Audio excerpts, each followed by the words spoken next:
안녕하세요. 2월 10일 매일 성경 함께 나누겠습니다. 첫 번째 문단입니다. 예수님의 교훈은 권위가 있었다. 어떤 서기관과 같지 않았습니다. 두 번째 문단입니다. 예수님의 교훈은 권위가 있었다. 똑같은 말씀이네요. 어디서 회당에서 더러운 귀신이 있는 곳에서. 회당이란 하나님의 말씀을 듣고 선포하는 곳이죠. 더러운 귀신이 있는 곳에서도 그랬습니다. 어떻게 귀신은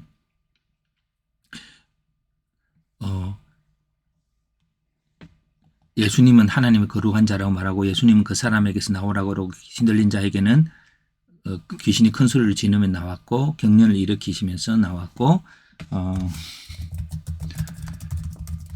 그리고 사람들은 예수님의 말을 귀신이 순종함을 보았습니다. 왜? 예수님께서 귀신을 쫓아내셨기 때문입니다. 자,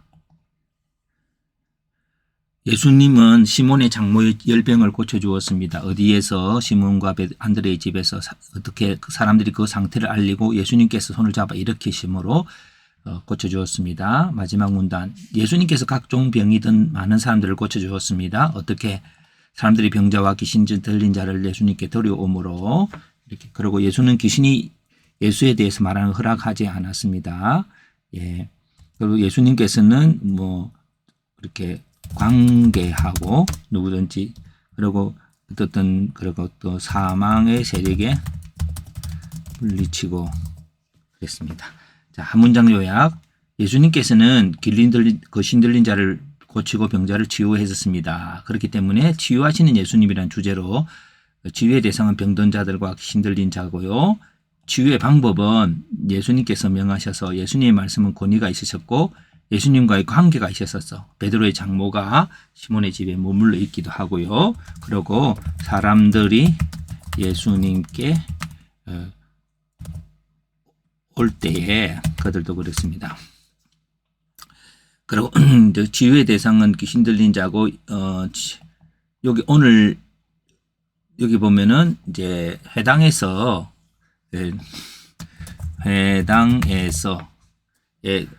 하나님 말씀을 선포하는데 하나님 말씀이 글이 아닌 글로서의 저희 하나님 말씀으로 선포되기도 하고 그러나 글의 실체로서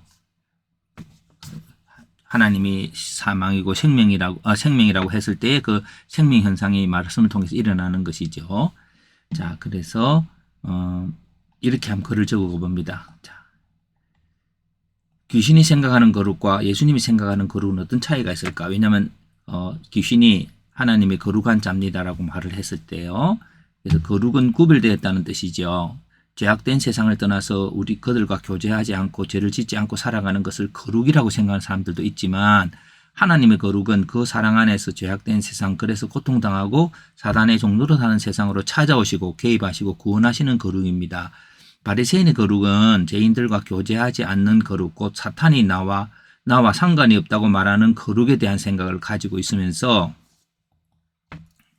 사탄이 하는 생각이죠.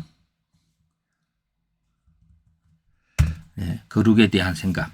나는 더러운 것과 접촉하지 않는다고 하는 그런 거룩을 갖고 있으면서 그러나 죄인에 대해서는 돌을 던져서 그 죄를 제거함으로써 그들의 거룩을 지키려 합니다. 그러나 거룩하신 예수님의 참된 거룩은 죄인과 더불어 교제하고 그들의 문제를 함께 풀어가시며 그들로 자유를 주시는 분이십니다. 그래서 오늘 권세가 있으신 예수님의 말씀을 보면서 권세의 종류죠. 질병이 사람을 사로잡고 사명으로 이어가고 사탄은 또한 합니다. 자신과 상관하지 말 것을 말하죠. 그러나 오늘 이렇게 노란 것으로 한 거는 하나님은 어떤 것일까요? 사람들은 죄인에 대해서 무관심하거나 그들에게 돌을 던지는 것으로 죄에 대응하지요. 그렇게 관계합니다. 그리고 멸하시는 분이 아니라고 당신 멸하러 왔습니까? 라고 했지요. 근데 우리의 생각은 죄를 범하면서도 하나님의 심판이 없을 것이라고 하는 자의 생각들 또한 사탄적인 생각이죠. 예수님을 하나님의 거룩한 자로 알고 있다고 하는 것은 하나님과 대적하는 편이 아니라고 하나님을 안다는 것, 지식을 통해서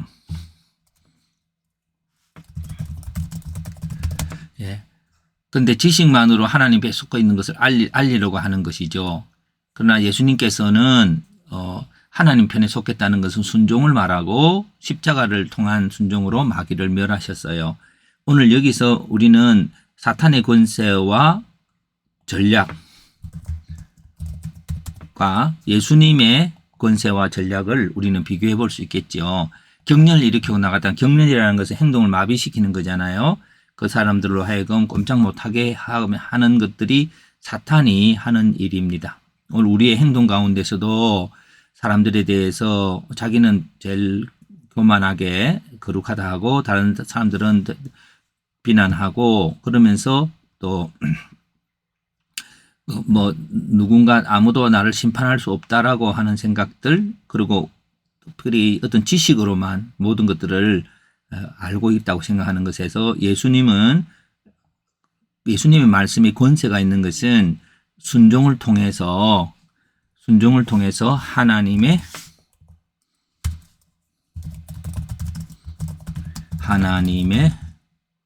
능력이 세상에 나타나게 하는 것이죠.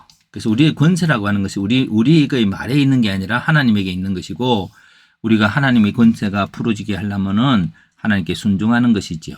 그러니까 예수님의 권세는 귀신의 요청을 거절합니다. 상관하지 말라는 귀신의 말을 거부하고 하나님의 거룩한 자인 것이 아닌 것에 속지 않는 것이죠. 그걸 귀신을 명하여 나가게 하십니다. 그래서 나가게 됐고요. 그래서 권세의 충돌은 하나님의 거룩한 자라서 예수님께서 개입하시고 명하시고, 개입하지 말라 했으니까 그래도 명하시고 명령하시고 손을 잡아 일으켜서 병자를 고치셨습니다. 그래서 오늘 주된 핵심은 사탄의 권세와 전략에 비해서 오늘 이렇게 제목을 잡을 수 있을 겁니다. 예수님의 권세와 전략으로 잡으면은 좀 더 재밌는 제목이 될 수가 있을 것입니다. 왜냐하면 사탄의 권세와 전략이 드러났기 때문에요. 이런 것들을 통해서 할 때 예수님의 권세와 전략은 이겁니다. 순종을 통해서 세상에 하나님 능력이 나타나게 되는 거죠. 그것이 바로 우리는 십자가라고 하는 순종을 통해서 하나님의 권세가 임하는 거고, 지금은 아직 예수님은 십자가를 지기 전일지라도 오늘 이런 것들을 통해서 우리가 예수님의 능력이 임하시는 그 능력들을 우리에게 보여주시고 있음을 알게 됩니다.